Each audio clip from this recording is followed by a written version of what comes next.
終わりのないディフェンスでもいいよ君が僕を詰め続けてくれるなら Stand up to the victory いくつもの朝を迎えいつかきっと掴んでみせ Did Haro before this have the ability to blow bubbles and then project holograms into the bubbles? This is the first time I think we're seeing that. Yeah, it really stood out to me.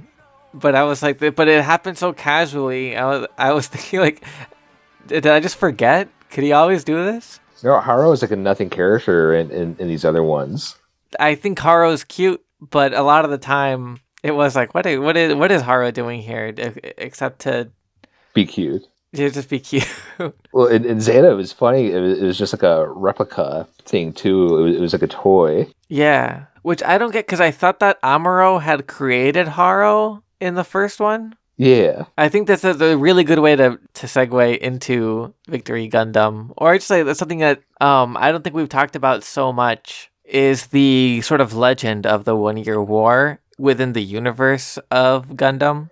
Yeah, like there's a fandom for Amuro and the White Base gang in the universe. Yeah. Like even in by Zeta already, there's like, wow, is that Amuro? I think like Emma talks about Amuro before we even see him. Yeah, I think I recall like action figures being in Zeta too. Like there's in universe Gundam merchandise for the Gundam. Yeah, and I guess it got so in depth that even Haro got like media attention. Like there's the obviously like we talked like in War in the Pocket, of course. That's like still in the midst of it, but already you're starting to see like fandom develop. Oh yeah, we're in the pocket too. These young kids glorifying war and combat in these giant mecha suits. But in Victory Gundam, I think it's really interesting how the lineage from the Gundam to the Victory is kind of muddled. Like Chronicle is such a purist. He's like, don't call that OC a Gundam. I know that's unrelated. It's just a fan reproduction. It's not the real thing. But it's fun. It makes sense for a resistance movement to call back to like take ownership of like the Earth Federation's flagship weapon. Right, and to purposely make those callbacks against an empire. Yeah. And like they talk about like, whoa, is that? It looks like a Gundam. Is that a white? Like they're making it a white Gundam. Yeah, and everyone like acknowledging. Oh, is that the symbol of freedom and resistance from eras before? Yeah, it's funny how like the Gundam itself like has a psychic shock. Yeah. Almost like a guillotine has that psychic shock to it. Yeah. Bring that back. They really like that guillotine. That was an interesting line where I forgot what her original name was, but but her famous name is Lady Guillotine. Oh, she says something like, "You don't understand the power of the meaning of the guillotine." Yeah, the pink-haired commander. Yeah, I don't know. I think like overarching and like thematically, there's some cool things going on in the universe. Yeah, that's a good pull. I didn't even think about the guillotine being also a kind of what do you call it? Bringing forth of these symbols. Yeah, it's a nice fascist tactic to aestheticize politics or to politicize aesthetics. Yeah, I get what you're saying. Like try to through spectacle. Exactly. Like using, I guess, the symbol of Maria. And she's such a contrast to, or maybe she's not. I don't know, the whole motherly government idea that they have going on versus this, like the actual presence of them of Zanskar in on Earth. Yeah, it's I'm expecting really cool things from that one. Yeah, it would hopefully maybe ultimately connect to Char's issues and like Lala's overall placement and significance within UC at large. Yeah, well. Yeah, that's I think that's really important to flag for especially the second half when Maria becomes more involved. There is I guess before we move on though, do you want to like let's just introduce ourselves a little bit? So before we go any further, good point. I'm Corbin of Pleasant Evenings Victory Book Club. I'm joined by Roberto. If you're the one person who's just a fan of Victory Gundam and nothing else, haven't heard anything else, we're doing the whole thing in between discussions of literature. But today is all about Victory Gundam. All about Victory. Because, I see zero external connections to any other conflicts going on right now. Right. I think, even Tomino would agree. This is just a story of what if things were different in the future, because every time is different from the times before and after. Yeah, well said. So some of these are overarching themes aside, I guess, to discuss things kind of linearly from the beginning. Yeah, you got it. I do think its opening is rather confusing from the get-go.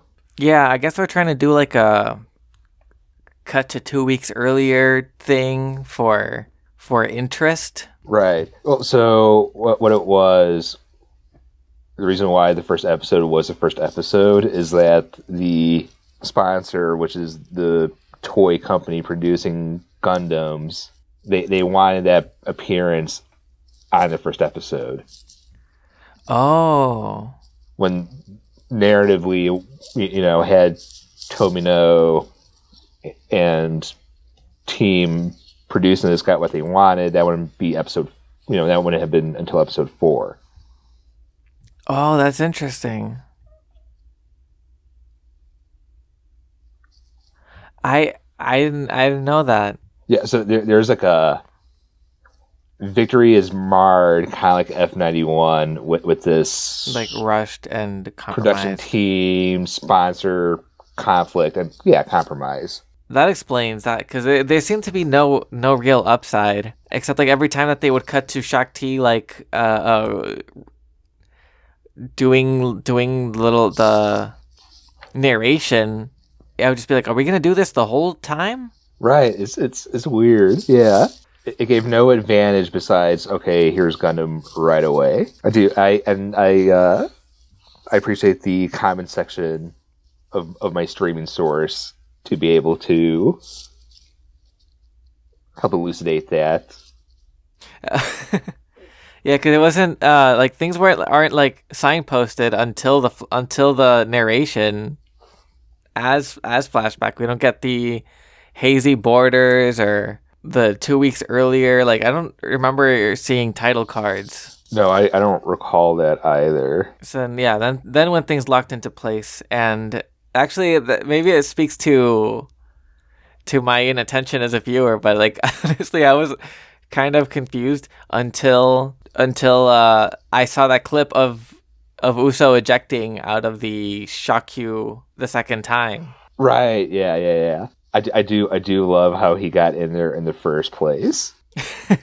Right. That gave me a different sense of what the show was gonna be. I guess like that was one benefit of starting with him being shot down. Even though the way he fell was very like Wile E. Coyote, at least like the tenor of the fighting, I mean, like, how could this happen? At least like let me know that things were gonna be more I don't know, grounded, or focusing on like these micro emotions. Because if our introduction was Uso paragliding into this guy's face, I would think like, oh, okay, we're in Double Zeta Gundam Part 1 territory. Right.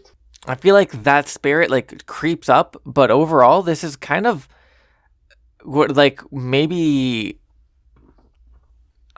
I don't know, take your pick, whatever. I'll just say whatever. This feels like one of like the most like effective depictions of what it's like to be in a war that Gundam has done. I mean, from the perspective of like not being in a war, like participating in a war, is like being in a place where a war is happening. Yeah. I think Victory sells that aspect pretty well. Where I think it is darker in tone right off the bat from, say, Double Zeta. Yeah. I know that one's like the highest bar to clear for a light introduction, but it's, I think Victory Gundam like very quickly establishes itself as being like, it reminded me of of the opening to F91, although not as polished.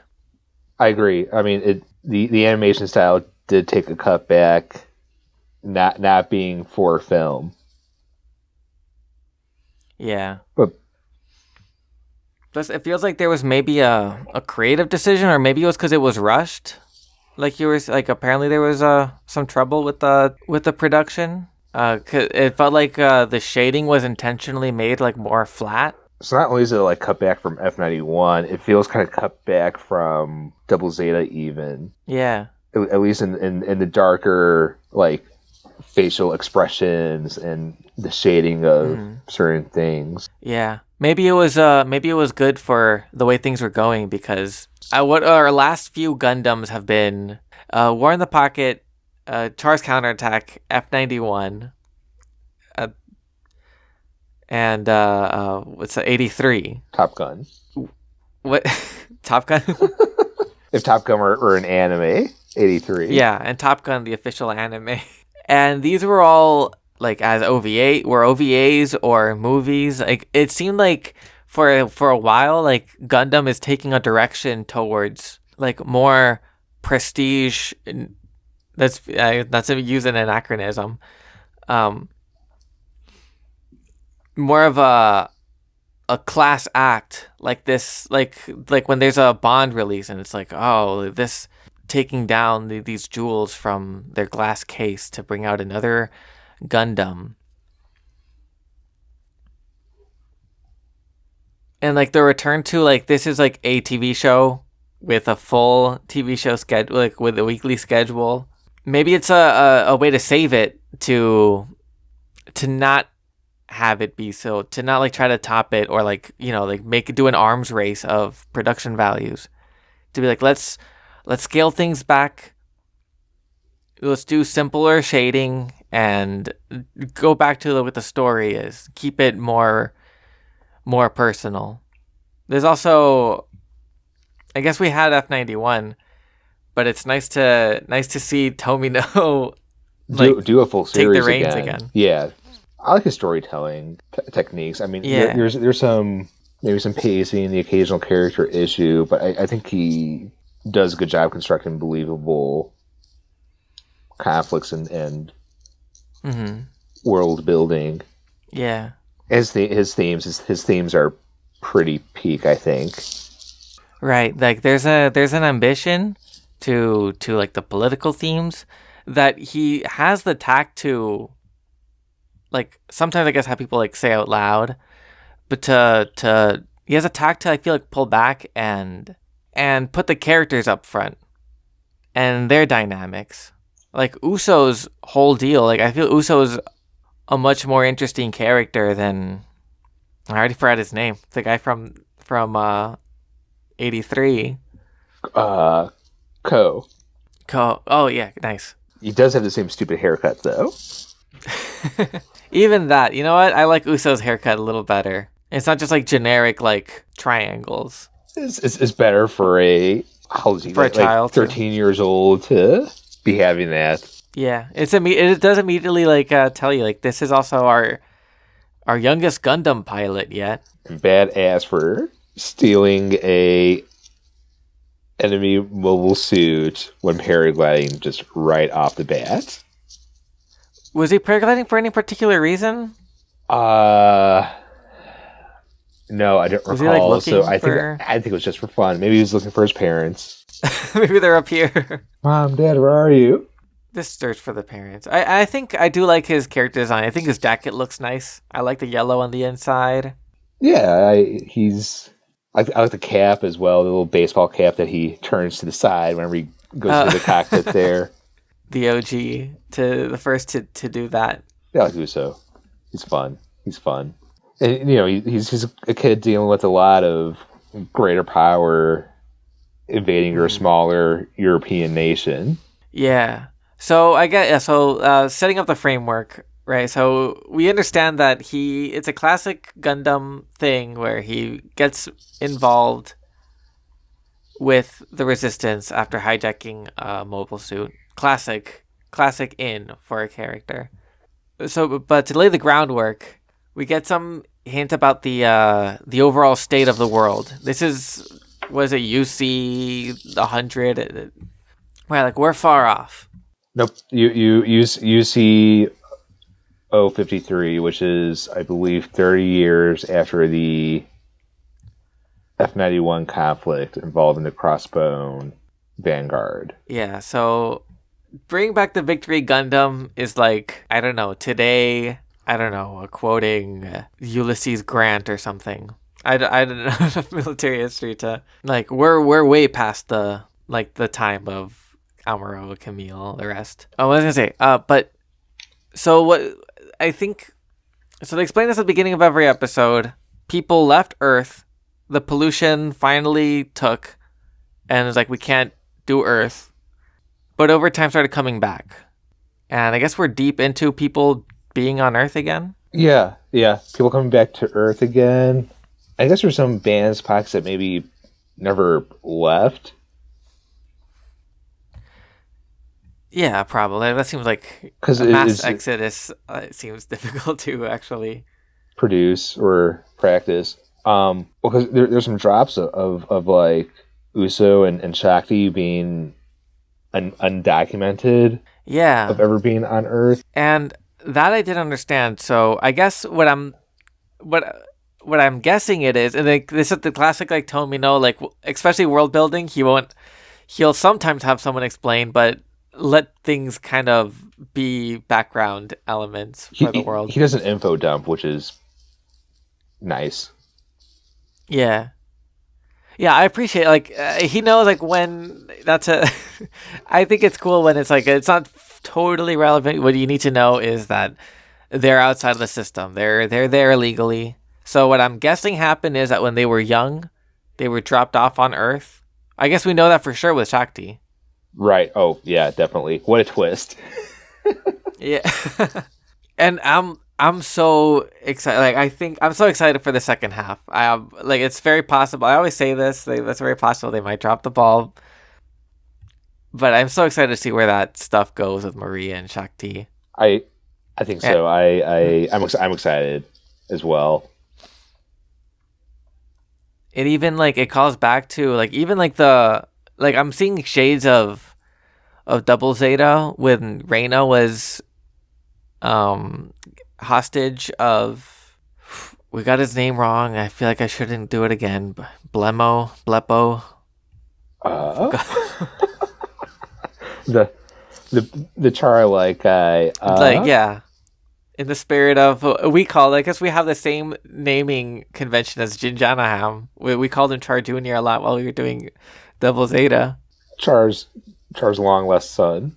But the way that she was held hostage and kind of trained in these aristocratic form, being rolled into the kind of feudal style of governance. Yeah, there are callbacks to that. I feel like we get a more developed version with Shakti and with Katarzyna. I think we saw a fairly developed version of that with Cicely Fairchild. Yeah. I do like it when Gundam gets all medieval like that. I do like when it steps into court drama. Yeah, it's fun. The landscape and visualization works, and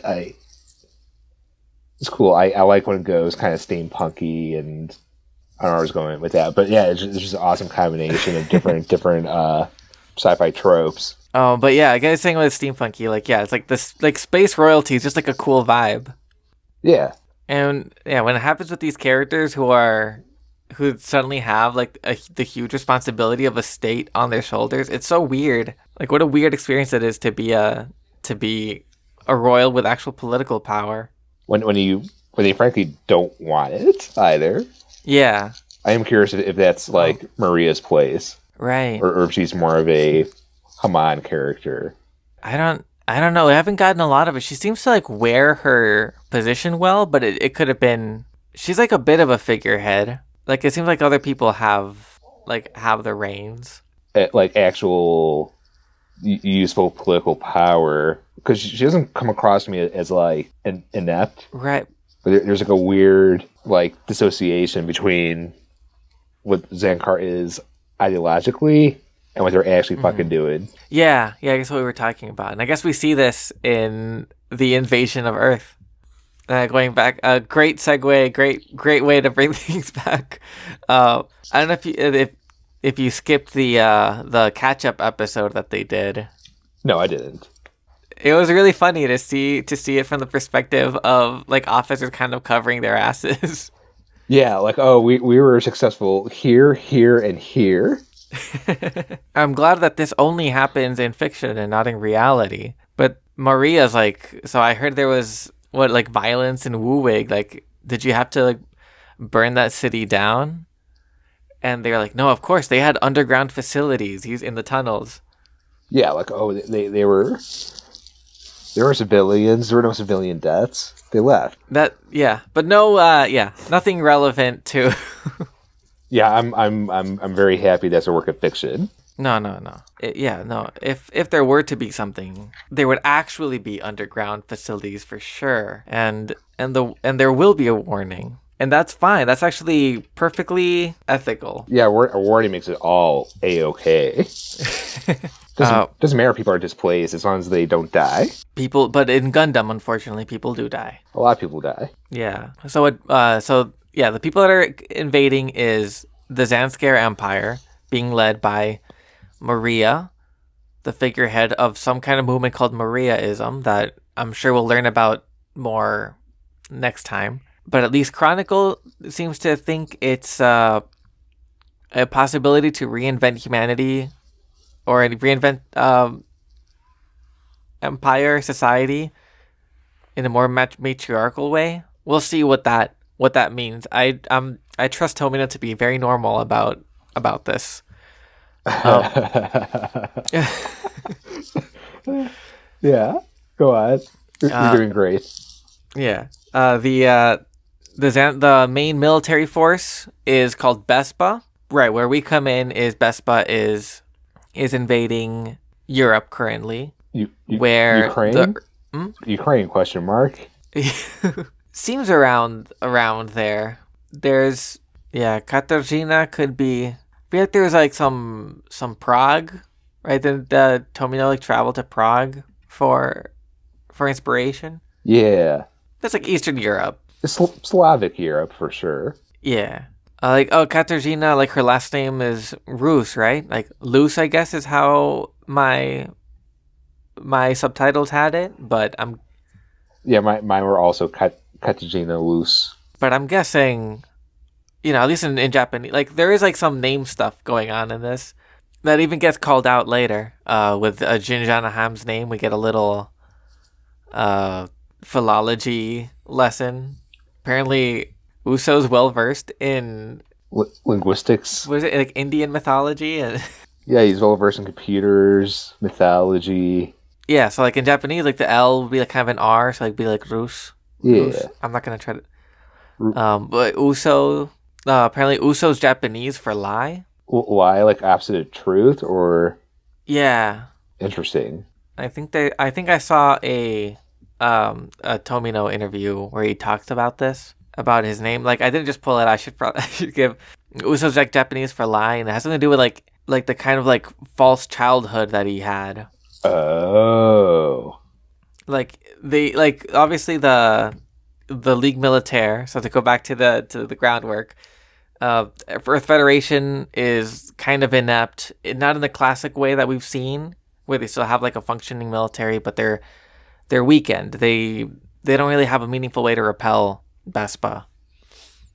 And the League Militaire is like an independent militia that's been kind of leading the resistance against this invasion, occupation. Right, and once they find out that there's this wunderkind, I did the Ted Lasso thing. This show's haunting me. Once they find out they have this like amazing pilot who's also really good with computers and mechanics, they don't want to let go. They're like, this is too good for our cause. And we get that scene where they go to his house and we find out that whoever his father was had basically been like grooming him to be this pilot. Like he didn't have a real childhood. He had like like mobile suit training since he was young. Oh, that's right, because they did have that simulator in there. That's Yeah. right. And that's like the tragedy. I guess we'll see how it plays out. I want things to go well for him. I guess Camille ultimately had a happy ending, but I don't want like him to end up like previous Gundam protagonists. I fear he will. Or is this thing of like, can he be a real child? Will he get the chance to be a real child, or will the war eat him up? I'm concerned because the more I think about it, the more I see Shinji of Evangelion connections. Yeah, there were moments that were. Yeah, this is before Evangelion, but I did think like this is a great lead up to what Evangelion was gonna do later. What did you have in mind? Sorry, I had to throw it on you, but I'm actually blanking out on specifics. So this father grooming relationship that you just brought up, Yes. and then besides that, this is a little bit more mundane. But a lot of Uso's relationships with these women that are older than him, in the same way that Shinji had a connection with what's her face, Misato. Yes. Yeah, there is a kind of confused thing, and even before that, like, what is he like? Pen pals with Katarzyna? Yes. Fascinating. I guess we'll also see, but I'll be honest, I'm a little confused by what Katarzyna's deal is.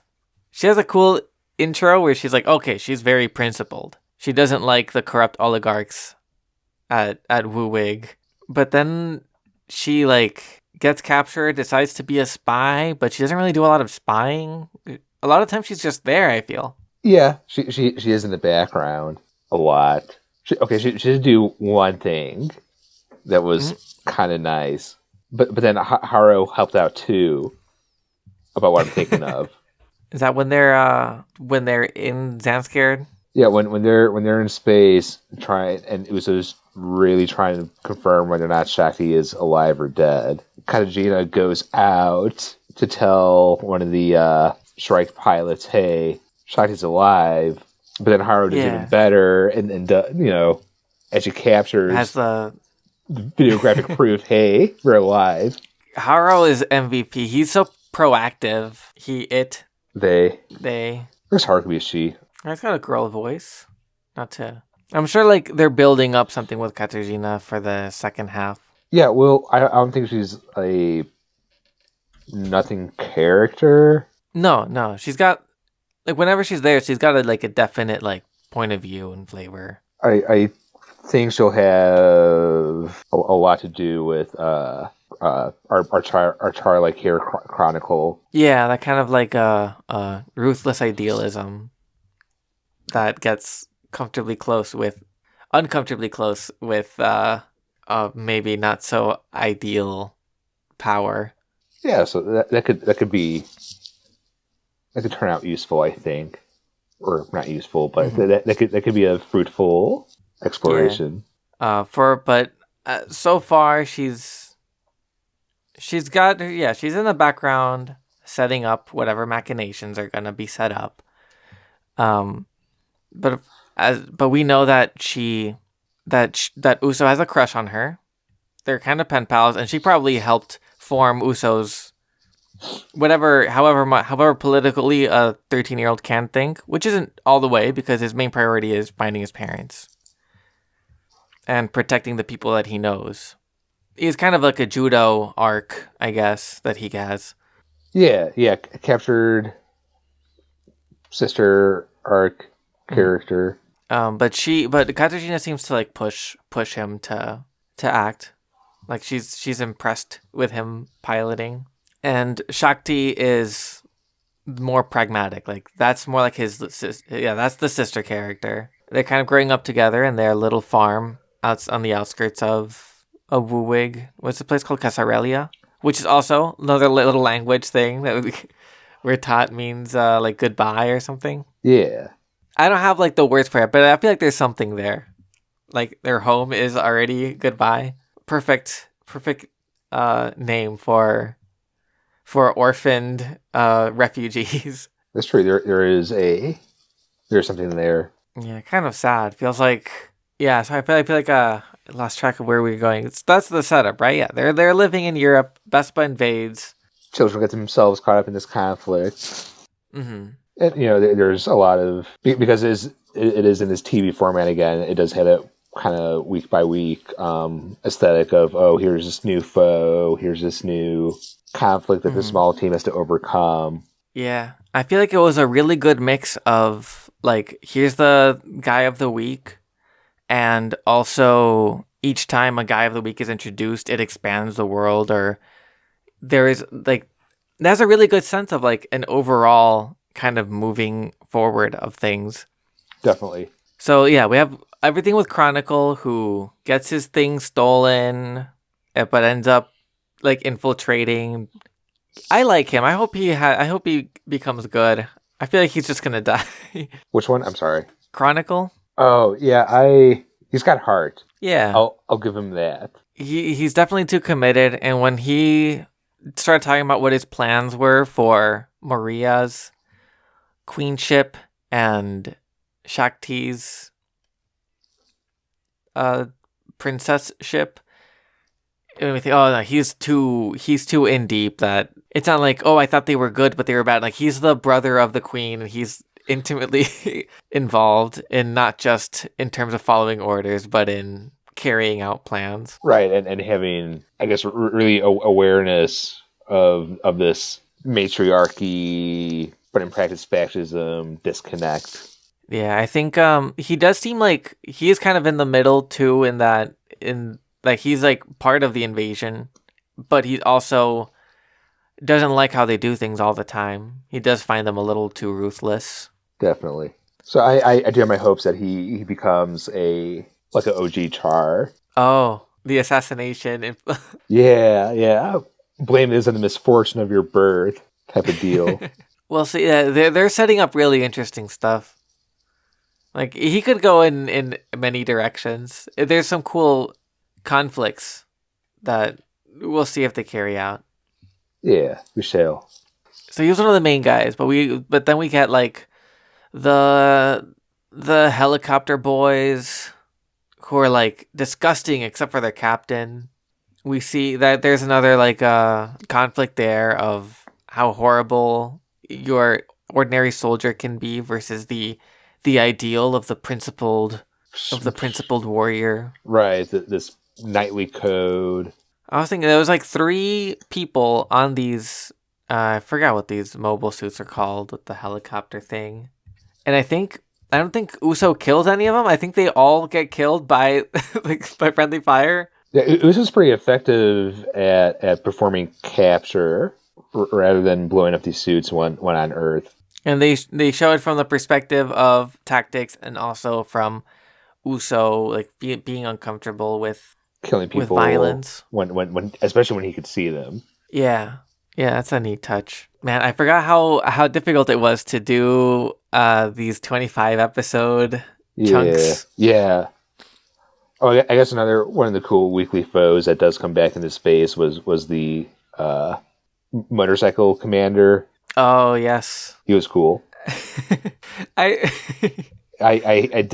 did dislike that stupid wig that they wear. Oh yeah, I guess it's the cost of having space feudalism. Yeah. It's funny to see that, for the contrast too of the ruthless military reality and the high-minded rhetoric of the homeland. Good old aristocrat. It's not just a wig, right? Sometimes it's like robes too. Yeah. There's old medieval swords involved. And they have like an aisle as we're introducing Queen Maria. It was largely as fun. But it is fun because it does look stupid. Yeah. There's a poor era fashion sense. But everyone's kind of, this guy, forgot his name, the guy with the... It was... Duker Ike. I think, yeah, that was it. I love how much time they spend on those motorcycles. For, like, really cool sequences. I loved that thing in the canyon. It's, like, a great setting for these conflicts. Yeah, it was cool. And there's like a... Like a Mad Max or... Mad Max. You see a lot of, like, realism in the tactics, too. Mm-hmm. Especially with the Gundam being 3 pieces again. Yeah. So... They really get a lot of mileage out of that. Oh, for sure. Like, we were talking about the budget that these resistance groups had to have for spare arms and legs, and boy, that must be They're Richie Rich for sure. just like the amount of legs that Usopp has that makes them go through. I should have counted. I should have counted how many boobs they went through. And it's really impressive, especially in that early part, which I loved. Like, they repeat the classic like mobile base thing, but it's such a scrappy operation for the League Militaire. Okay, they have like that one factory that gets horribly bombed. Like, it's so terrifying to see them just like carpet bombing the area. Like, that was one of those details of like realistic war. And then they're going out in like they even give it a name. They don't just say a truck; they say camión, which is I guess Spanish for truck. But you know, it's like a special unit or whatever. But it is just a truck. Yeah. They're like when they're attacked, they feel so vulnerable whenever an attack comes. It's scary. Yeah, and it does feel grounded. Like, okay, like we have missiles here. You have to be careful when you shoot them. Can we use cover? I love all these details that they're including. Even when Chronicle was like scouting the area, he noticed one of the supply convoys, and he was like, I love that it's at this hour the shadows are more noticeable. They're taking all that stuff into account. And then they have like Motorcycle Squad, and they even explain it, and Duke was like, I'm the one who revived the tradition of biking. Yeah. And I'm going to conquer everything with these bikes. they do a pretty good job. If it wasn't for... This is the duality, because yeah, we have like this approach, and then we have these bikes, and they almost get caught by the bikes, if not for the group of sexy ladies who rescue them. They become like integral parts of the crew, and like that, and then their characters become grounded again. It's like such a roller coaster of like, what's the tone here? Yeah, right. At that point we start getting pretty tragic again too. Yeah. Another note about Duke, I think it's funny that then they're talking about the new weapons that they're going to use in space. Like, I think this will, just from the way it looks, will terrify everyone. Will minimize casualties. And it's like another bigger bike. Yeah. It's He's like a mothership, right? That will be floating in space, and then it has wheels. I need to see that for a second half. I desperately want. Oh. Speaking of, so Zanskare is reviving the guillotine. League Militaire is reviving the imagery of the Gundam, but this guy knows the real iconography that's gonna win this war is freaking sick bikes. Hell yeah, the iconography of Hell's Angels. Operation Altamont Freeway. We also have like the realities of running a resistance. Like, you know, your radio signals are gonna be picked up, so you use code, and they have the code be whatever, like a kind of cryptogram based on like a specific CD that one of the guys at Best Buy happens to have, because karaoke's his hobby. Yeah, it's a guilty pleasure. Yeah. I dig it all. It keeps you on your toes. It does. It really do. Yeah, I'm trying to think like anything else to touch on for League Militaire. We have that old guy who gets captured. They try to like torture information out of him. Like they talk the torture talk. You see the guillotine in action. Yeah, and then you see like the effect that it has on Uso. And then the effect it has on the Gibraltar European locality, and it does not have the intended effect. Yeah, it's cool. All those wrinkles of like they think it's gonna go one way, miscommunication or overstepping their ambition. It just garners more resistance. Mm-hmm. It feels like that they got that sad character who keeps calling that character's called Leo, I think, and he would call Uso like a different name. Oh, Nicole, or like Nicholas. Yeah, that was sad. Just poor village fisherman caught in the middle. Right, his son died in some way. Assumably in like a submarine accident. I don't remember. Was that a submarine accident? It looked like so, because that closing episode, it had the picture of Nicole, who does look a lot like Uso. and it is in like a old-timey submarine looking thing, which is a random little detail. I guess they fish using submarines now. I remember they have like they create shoals out of discarded mobile suit parts to attract fish. Apparently fish are attracted to mobile suits. Who wouldn't be, of course? They're badass. It's actually a pretty packed show. I know I say this a lot. Depending on how the second half goes, this could be my favorite one so far. Really? Okay, so I'm surprised because you had said that you had mixed feelings about it. Yeah. And I feel like its depiction of war is the most fleshed out that we've seen. Like the way that society, communities react to war, the way that these organizations function, and the kind of dynamics between the characters. Like I really like Shakti and Uso and Odelio. I feel like everyone has something to do and has have very rich interactions, and at the same time, plus there's these beautiful things like that field of flowers where they're fighting in. I think there's there's a great way that they mix things up. Yeah, definitely. Because this is our first Earthling Gundam pilot for quite a while. Yeah. I like how they hold back on saying the new type word for a while. But at the same time, it is sometimes rough. That weird structure thing that they pulled. And the jumps in tones, which, I'm not talking about best, I'm talking about favorite. I think it can be endearing too. We're taking things seriously, and then some guy says karaoke is his hobby, and that's a meaningful and scary plot point. Yeah. And then, I guess we talked about we just brought up the Shrike team. When they're introduced, I'm rolling my eyes. I'm like, oh no, what is gonna happen? It feels like it loses control of its tone, maybe, but it does. I feel like it is full of heart, and it when it introduces something, the show quickly takes that seriously, and incorporates it meaningfully. It seems to, it's not really throwaway. It adds to everything. It adds to it, so it becomes part of the gestalt. Yeah.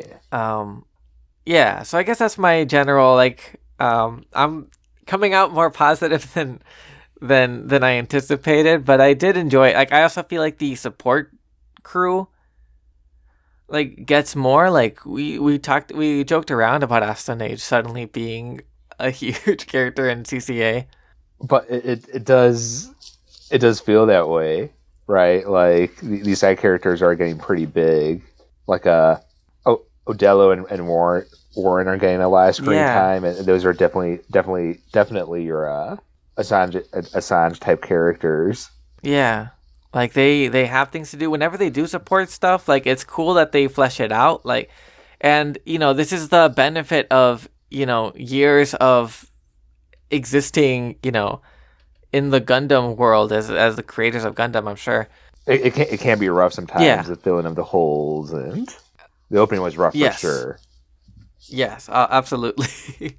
And they have, and all the goodwill I'm throwing at it, they have 25 more episodes to throw it all away. That is fair. That is fair. Yeah, the Shrike team is a good example of the lady crew is weird, the way they're framed too. It's Uso's weirdly enough one of the least sexual protagonists, but everyone around him. Yeah, I thought it was cute and fun when Junko Jenka grabs his head and shakes it. I thought that was oh, that's she's disciplining him, but she's she's affectionate towards him. That's a fun. And then it goes on, and you realize she's also smushing his face into her breasts. And I don't remember Gundam previously being this perverted. Yeah, and at least in that kind of tee-hee cutesy way that is one of the most embarrassing things about anime is like that forced kind of fan service stuff. Like usually the way that a Gundam thing would be horny would be just like being horny. Like here's a shower scene, or like here are two people that are flirting, or I guess the craziest one is Chara in Double Zeta, who's I don't know, like a pedophile. I guess like that's the next like weird thing. Like the other person who loves to rub people's heads against their breasts. But at least it was like someone who's like, I'm a sexual person. This is how I like to express it. Like just like being like, oh, here's this like, but you think this is hot. That's an awkward kind of leering that I hope we don't see more of in Gundam in general. Yeah, I completely agree with you there. I am concerned that we might see more of it, especially with the direction that anime had taken in general. Yeah, we might be getting more of those kinds of antics. Yeah, but it's unfortunate. They kind of popped the seal on that.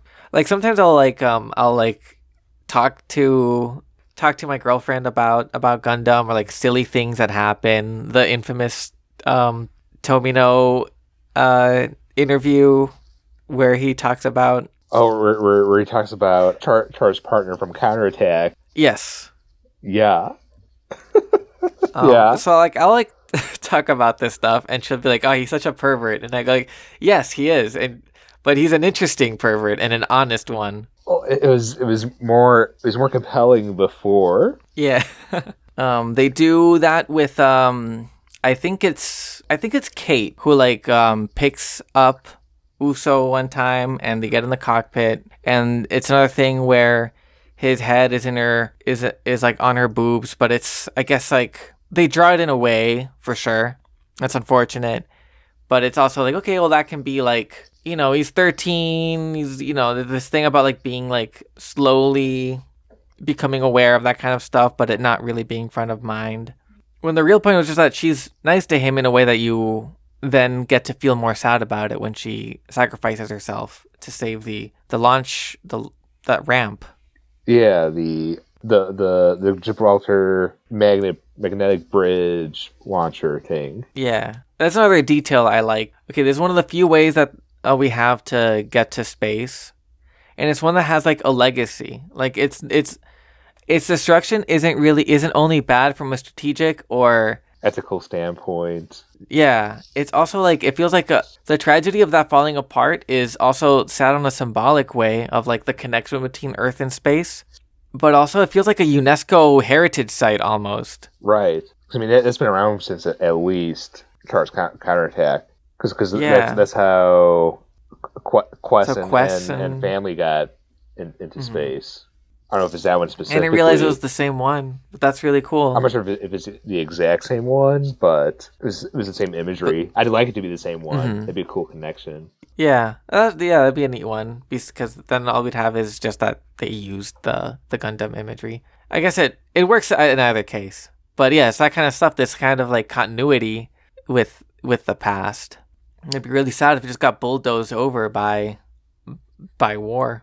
Right. And it makes that... I'm no structural engineer. I wonder how well a mobile suit grabbing the girders or whatever, I wonder how well that would hold it up, because I feel like that would add a lot of weight too. But that's fine. It had its own rackets on there to kind of help lift it. Yeah, but then it's like the kid in the dam, right? The kid putting the finger in the dam. Right. It's yeah, I will say so. Yeah, Victory Gundam is more pervy than before. But I mean, this all-female team cast dying. Yeah, slowly does feel very significant every time. Yeah, that's a paradox, because like just the introduction of the strike team is concerning, but then they're all characters. Like they're all like their bond feels real. Right, and say when they die off. Mm-hmm. Like, and each time they got a little obvious with it, but that's fine. The way that then Junko like gets more and more reckless. Yeah, I'm concerned about her. And it's so like the way that Uso like becomes aware of it is like he overhears Oliver and Marbet talking, Oh, that was another shot where Marbet is getting off of the core booster and her whole shirt comes up. Yeah. No need for that. I like Marbet overall. She kind of got like Emma Sheen energy. Yeah, she does. She doesn't get to like do much, but I don't know. She just seems like she has like a really great mediating energy when everyone's falling apart. She's a good supporting cast member with a lot of. But yeah, Uso like sees Marbet and Oliver talking like about this. Like they're not subtle about this. They're just telling you, okay, Junko seems to have a kind of death wish, and I thought it was so sweet that just like he just hears that. It's like a kid like hearing their parents argue and being like, well, what do I do? Like he has like trouble sleeping, and then he just like goes up to her bed and he's like, please don't die. Like that felt so real. Like that feels like exactly how a child would like, especially one that has like so much responsibility to protect all these people. That feels like exactly like how he might legitimately react. Yeah. Like when he's in the mobile suit, and that's like simple. Like, okay, here's the enemies that are threatening you, and the people that you care about. Take care of them. And we see how even that, like, he goes overboard. Like, he gets carried away. He gets carried away in just like the fight. That kind of overkills it with that pull laser beam weapon. Yeah, huge laser. But then, like, what do you do to handle like this? Like someone you care about not taking care of themselves. Right. It's hard. It's hard and it's sad. It definitely would like lead up to a late night moment where you do confront. And I like the relationship that they all have with Uso. Like Junko's like a good like mentor, and the way that she's affectionate towards him just feels like it's very natural.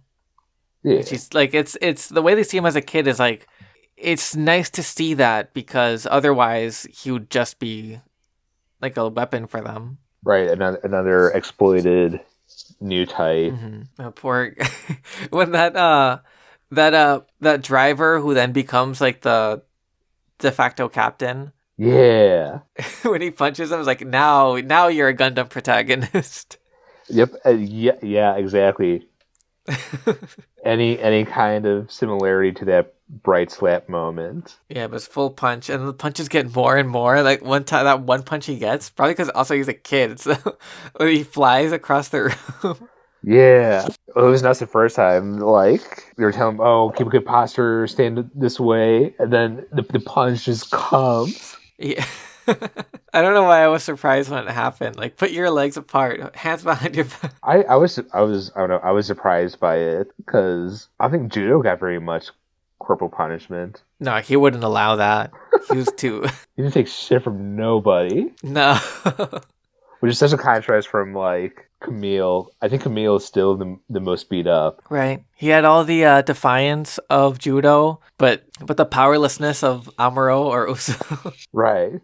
Damn, I gotta rewatch Zeta. I guess maybe the innocence of Amuro or Uso. Right. Or like the naivety. Yeah, judo getting punched is like, I know what this is about. I'm not playing your ego games. No, I'm punching back. Yeah.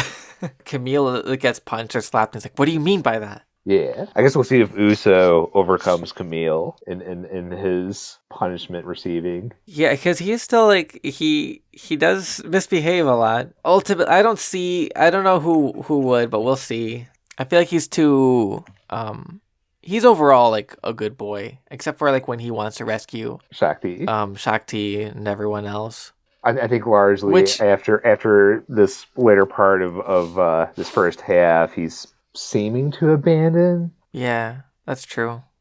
Man, when they're all out on their own, like I feel like the feeling of being on the fishbone, like you do get this feeling of like, oh, these are kids out on their own in a dangerous situation. They come across like the debris there with that guy. Yeah, I thought I never quite know what to expect with the Gundam as to okay, are they going to keep these characters or not? So some of these moments get a little scary because I mean Tomino has no issue killing off child characters either. Yeah, nearly appendicitis nearly gets one of them. Yeah, yep, that's true. But the way that the war feels so real, like I love the section when it's like Odello and I'm blacking out everyone's names. Tomash, yeah. Warren, right? Alicia, Alicia, and Marina. That's it. That section when they're in the fishbone, or they're going to the Ionis. It felt like I guess the thing to compare it to is in the second half of Double Zeta, where or at the end of Double Zeta where Judo's crew, or the Shangri-La kids, like take off in the Argama 2? Yeah. And when they all take off together, it's like now this is our journey, but it's still because of the tone and that it's like a Federation like ship. It feels like more safe and like an adventure when they're in this like smaller vessel with barely any protection in enemy territory. After this overall like more, I keep saying realistic, but I don't know if that's the word I want to use, like more like in-depth or sketched out version of war, of seeing these officers like have their areas that they patrol, of making these decisions, how they make their decisions, how they get their information. It really feels like, oh, these are like kids vastly outgunned in enemy territory. The feeling feels a lot more dangerous, apocalyptic. Dangerous, yeah. Kind of apocalyptic too, because it's like when you go through these recent war zones. I love that stretch of episodes. Definitely, and all the tactics involved, like the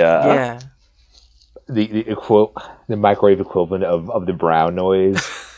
That was okay. We forgot about that was great. Way back to the duality. That was great.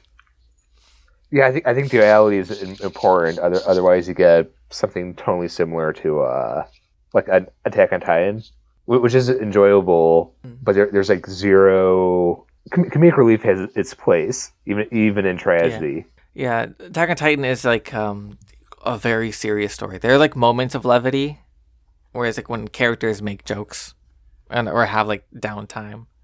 What makes Gundam special is the intrusion of motorcycle gangs and whatever.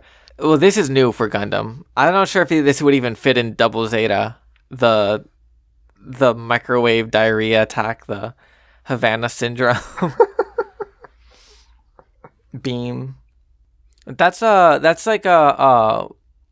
when they reunite. That's like League Militaire's official scheme. There isn't like some kids infiltrating, using whatever, like tying balloons together to be an asteroid, or painting their ship or their mobile suit to act as Zanskare refugees or whatever.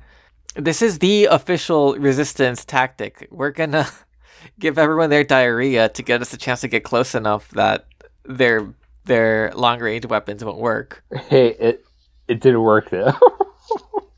It worked wonderfully. There was some unfortunate friendly fire because Susie unfortunately had right the first character in Gundam to canonically go to the bathroom to make a sloppy poopy. We can assume that Char went to the bathroom and shitted out of his doo-doo ass, but I mean, I think it's safe to assume that even all the Gundam pilots are shitting and pissing, sometimes in terror, in their spacesuits. Right? Yeah. I don't know if it was mentioned before, but we also got the first mention of the urine collection system that the normal suits have. I am hoping that was not a new development. I think they've always had that. No, of course. Like getting in and out of that, those battles can like drag on. Spacewalks can drag on too. Oh yeah. I think even our like today's spacesuits have such compartments. Yeah, they have to, right? Because it's part of like. No. Am I thinking of? Do they have to like? Because like when you're in space in the ISS, like they recycle out of the pee to get more drinking water. I think so. This would be a shitty job. I wasn't sure if I was thinking of the moisture suits from Dune, but I think they do that in space as well. Oh yeah, Dune as well. They do have that moisture recycling. Speaking of spacewalks, though, I thought that Miss Guillotine, whose name is I have a character list. I believe her name is Fuala Griffin. Yes, you got it. I thought she was gonna be like our Haman for the Zanskare. I was hoping so too. She was cool. She has the hair for it. Yeah. And she's got the attitude. She's got a riding crop. Like, okay, we're back. We got Haman, we got Seema, we got Fuala Griffin. And it's a classic thing. I guess like Mashim Ray, like or any other, like she had some setbacks because she was expecting, Uso to be involved. He's just a genius fighter pilot. She's and so she's got some embarrassments and she has to like prove herself. She uses like ruthless tactics for the team that's very loyal to her. And when she makes it back to the mothership, she gets like executed for failure, right? Yeah. Oh, she gets for incompetence. I mean, it's gonna be execution via exile. And like the way Krollo is like, he doesn't believe that's right, but he does it. So like we're seeing like that's his place in it too. Yeah. To uphold chivalry, like despite whatever your personal code it might be. And she gets blasted off and we don't see her again. Like I guess we might see her, but how terrifying. You gotta be blasted off into space without any means of survival. Yeah. Is it would you rather, I'd rather get guillotined, honestly. Like I guess what you do, hold on to the hope, because you got 3 days of food and oxygen. Yeah, I like the idea of some uncertainty in the method of being launched into space. So, yeah, I got hopeless too soon. Maybe there is something to that. I mean, this reminds me of the Stranger. And, as soon as you said uncertainty, Merceau had the choice or had more power. He would have picked a method that had, I don't know, 1 time out of 10 a chance of making it out. Yeah, that's true. I did not learn my lesson. You're right. Any hope is better than hoping you die. But man, what agony. I guess space is also kind of comfy. Also, I think being cocooned by the weightlessness of space. You get time to reflect on your life. You get some sights at least, see some stars. I mean, the night sky is beautiful without pollution. Right. It's so, man, space is so big that I'm thinking that she's likely gotten it. But then that, the way that happens, and then we don't hear from her again, I feel like that like sets it up, being like, oh, this is a way that people can die. And then when, because this is how Shakti and Susie and Flanders and the baby Carl man all get captured, is that like a beam like just grazes the ship that they had snuck onto. Yeah. To I guess reunite with everyone. They handled the terrifying aspects of that pretty well. Yeah, they were pretty smart about getting in the normal suit before. Like very like smart thinking. I don't think I don't know how many of them have like that training. I think maybe Susie, because Susie and Odello and sorry, I keep having to lean on you for this other guy's name. Warren. Warren. Yeah. So, I like Warren. I don't know why I didn't stick. He's a sweet boy. I like that he gifted Marina the flowers from the satellite. And it did not work out in his favor. Right. She's like, yeah, you fool. This is oxygen. What are you doing? Yeah. the fun like rivalry he has with Odello. Because like they are like working to like keep everyone alive whenever but they also like notice in each other like, oh, you're also kind of showing off, aren't you?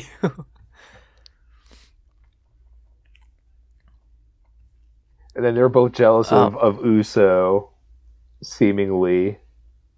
Right. Even though they do a lot. Uso like messed things up when he shot prematurely.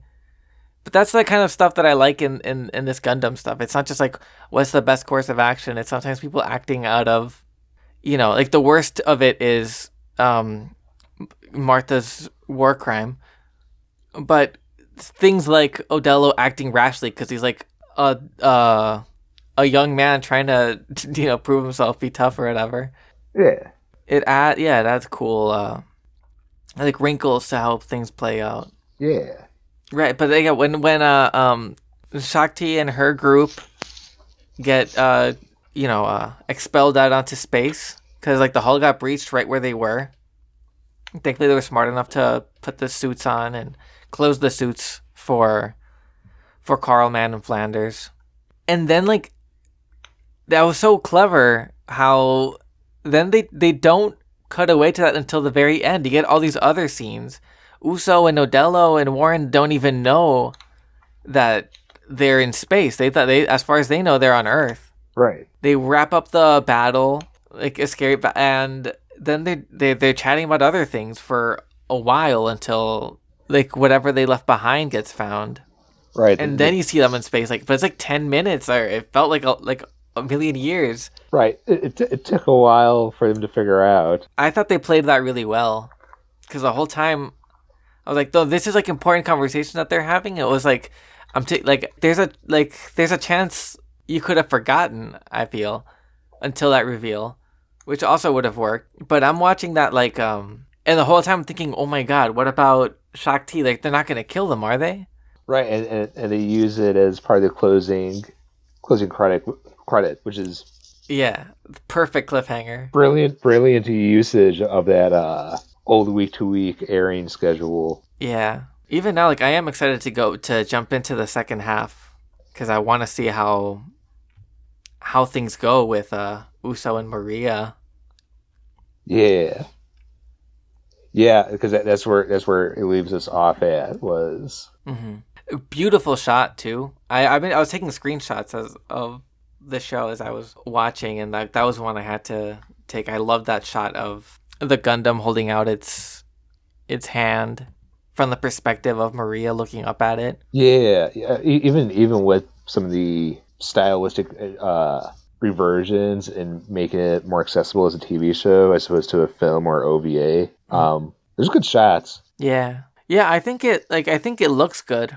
It took me a while it took me a second to get used to the style, but because I feel like the flat shading works for some characters more than others. Yeah. Like Chronicle looks really good sometimes and not so great other times. I think when he has a mask on, it never quite works for me. I think Marbet looks great. Marbet's great. I think Shakti looks great. Yeah. It's just like everything falls into place. I do like that this is a diverse cast of animated characters and not everything is so whitewashed. Yeah. I didn't know about this until that interview you sent me with Tomino, where apparently like Jose from the original Gundam was supposed to have darker skin, but the suits didn't let him. Yeah. Yeah, now we got these more like casually they don't really remark on it. Even I'm guessing like Shakti's father must be black, or I don't know, Indian, or I'm not sure what they're going for there racially, but I wouldn't guess that Maria and Shakti are related. No, but it's nice that when it's found out, it's like, there's no. Mm-hmm. What, you? Yeah, it's not a surprise. Yeah, like even like Chronicle, like he's the first to catch on that there's something about Shakti that's familiar. It feels this connection to her, which was nice. Speaking of that article, how do you feel about Tomino's like re-evaluation of Victory Gundam under the guise of recent wars? Honestly just feels like Tomino's got Ukraine like on the brain, and he's just connecting it to different things. Right. So you think it's a reach? A little bit. I mean, I haven't been following the Ukraine war very closely. Neither have I. I'm not sure how involved like civilian folks are in that. Right. I'm sure there's like local resistances, but like it is like the Ukrainian government, the Ukrainian army. Right. But like I feel like that, like I don't know why connecting it to Ukraine specifically. I guess the generational stuff, but I feel like smaller like big nations employing just smaller armies in limited engagements like isn't really unique to the Ukraine war. I feel like that's like the Obama model even of how to handle war. Right. I mean, besides the setting choice of them opening up in Europe, I find the comparison a little forced. He rehashes the thing about Zelensky being new type. Yeah, because he didn't start out as a career politician, but as like a comedian. That's so great. My girlfriend didn't know about him being like knew that he was like a comedian or actor, but didn't know about like the show that he was famous for. What show was he famous for? Great. I get to experience. What's really crazy is that actually this show's on Netflix. Oh. And it's about a teacher who goes viral, like complaining about politics, and because of that, becomes elected president of Ukraine. What? Wait, when was the show made? What? It was before. Is he the teacher? Hold on, what's it called? Yeah. It's called Servant of the People. Came out in 2015, ran up until 2019. No, wait. So before all this even? Yeah. Right. I guess from around the time of Putin annexing the Crimea.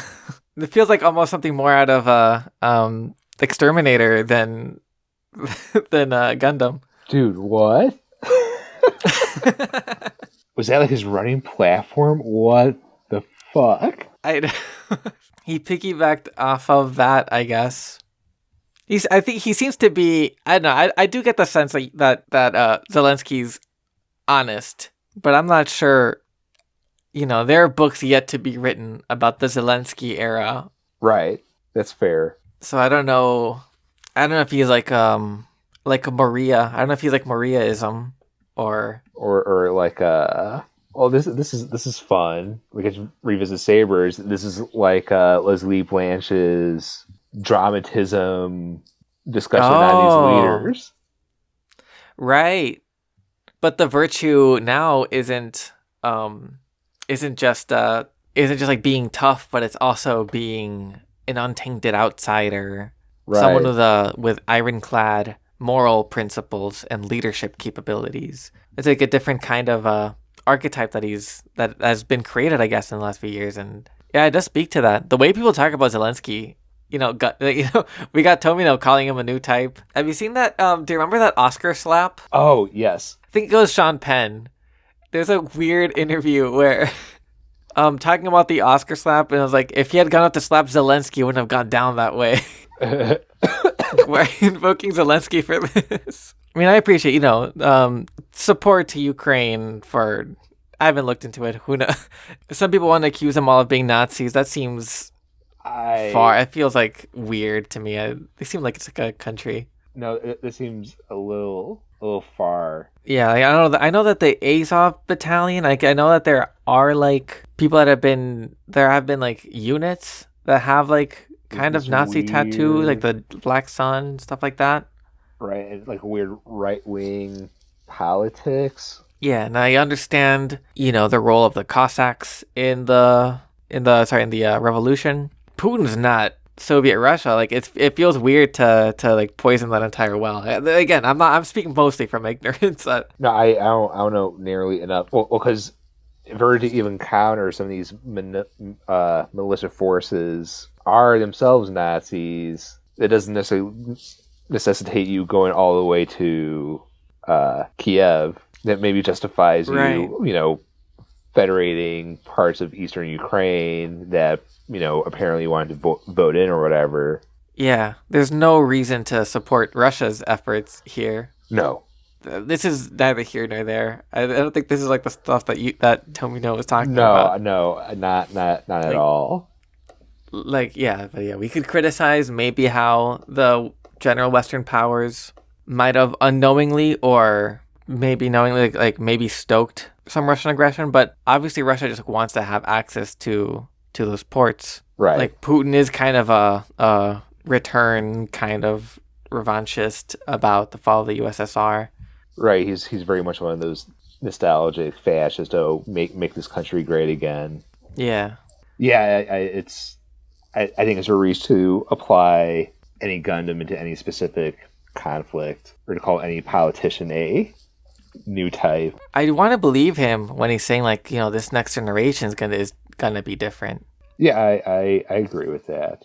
That could be a nice takeaway from all this. And I love his spirit, like to think that no, this generation of young people is going to be the solution. Because I feel like that's been like a constant theme since Gundam 79 is, no, this generation of people know how bad war is and see through the posturing of adults. Right. And, maybe those past generations did, but it comes with the nuance of what your exact geography, frame of reference, where exactly you're located within that point of history. Right, yeah. Like whatever world the young people are inheriting is one that like has these conflicts baked in. It's hard to divest from that. Because hopefully the next generation of Gaza and the youths of that region see the insanity of war and occupation. Oddly, I do feel like, and I don't know if this is me being Tomino brained, where it's just something that's been on my mind a lot for obvious reasons.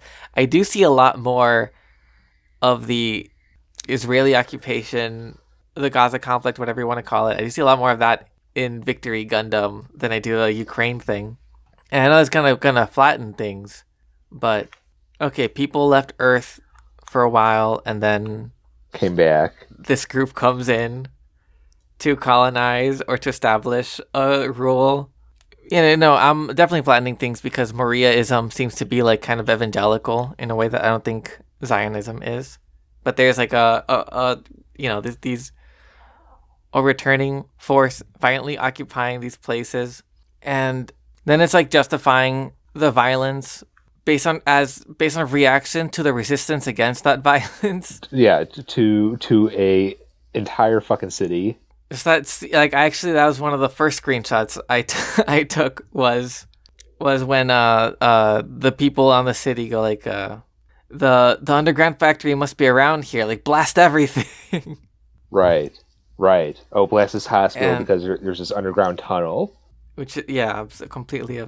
The scene where Katarzyna confronts her dad, who's like kind of in with Vespa.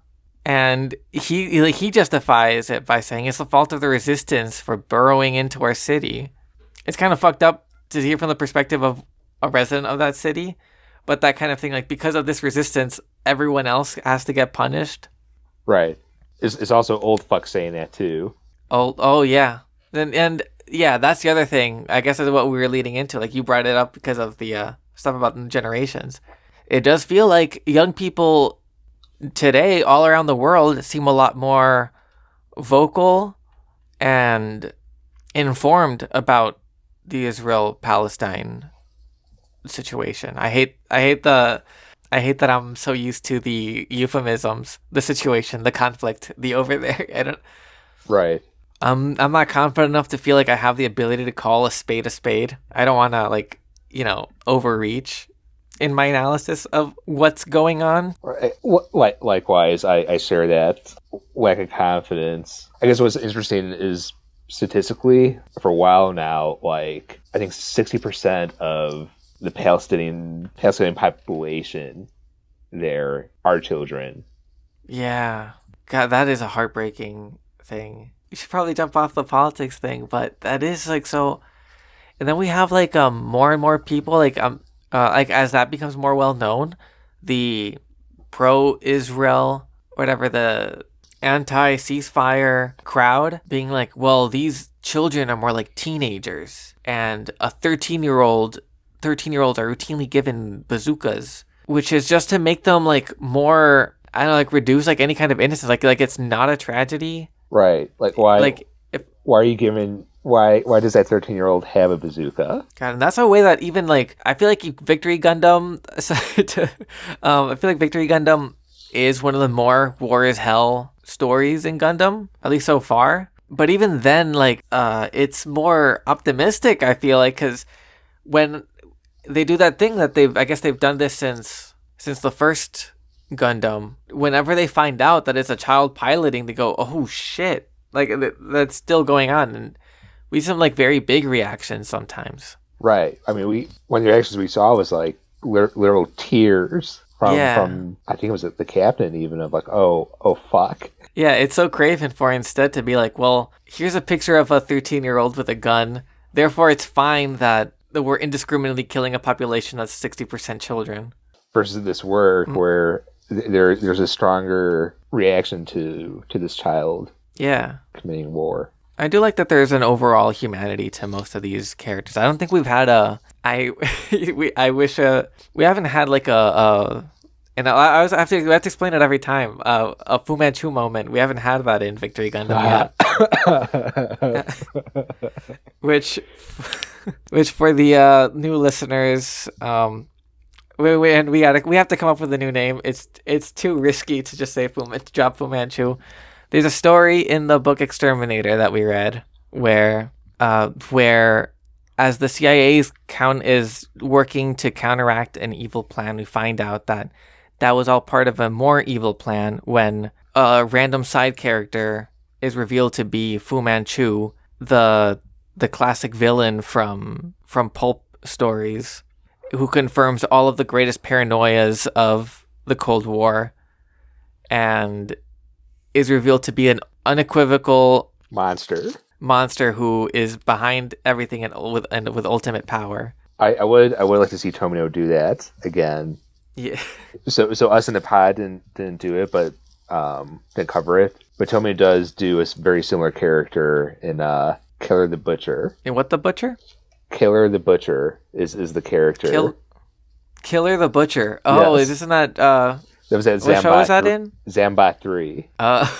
Sorry, super invincible robot. Zambot 3. Invincible, you say? Yes. Oh, I think I know who wins. I do. Going up against Killer the Butcher. I do recommend. Killer the Butcher is such a awesome name for your evil character. Your exterminator type antagonist. He does look very evil. Oh, he's got an evil goatee, evil Spock style goatee. Yeah. Hell yeah. I would argue that maybe Iron Mask gets kind of a Fu Manchu moment in F91. Yeah, that's fair. I mean, what's the one thing he says? Oh, it's okay that I'm doing this because it's random and done by robots. It's fine. Oh yeah. He has he's a character and they're getting at something specific about how certain evils are carried. It's not quite the so it's not to sell it short as a mere Fu Manchu. I guess Garen, the OG. Yeah, right, because that was something where the evil of this character launders the evil of everything else. Right. Focuses on that one spot. We haven't had that explicitly, I don't think, in Victory Gundam.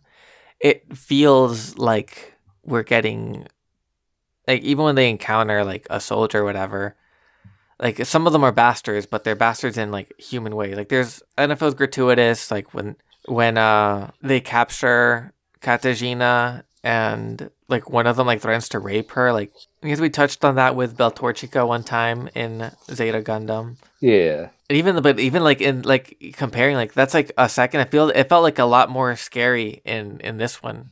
The way they did it just felt so there's just a soldier who's about to do sexual assault on a prisoner of war. Yeah. Which I think is what makes the moment way more intense than Zeta's moment. Obviously, it's not it's not there's no evil people, or because that is something that happens. That is an evil that exists. It's not this cosmological evil though. Yeah. So I'm waiting to see how they do it. But yeah, I'm really liking it. Yeah, so this Victory Gundam. I'm finding that there's just a lot to take in, and it's well communicated. Definitely. And, there's continuations of old tropes, remixes of old ones. Mm-hmm. We'll see where it goes. Yeah, but I think unless there's anything that we think we've missed, any last words? No, I'm happy with our part 1 of Victory. I think we touched on quite a bit. I enjoyed our exploration on the hopeful powers of youth. Yeah, this one I do feel it a lot. Like I think Tomino is clear-eyed about like the themes of this show 30 years later. I'm glad he's warmed on it. Definitely. Hopefully it won't be marred anymore by production sponsor conflicts, but yeah. We'll see. Yeah, we shall. I'm trying to keep myself unspoiled for the second half. Likewise. In the meantime, so for the listener, it's gonna be probably another month until you get the second half of this Gundam thing.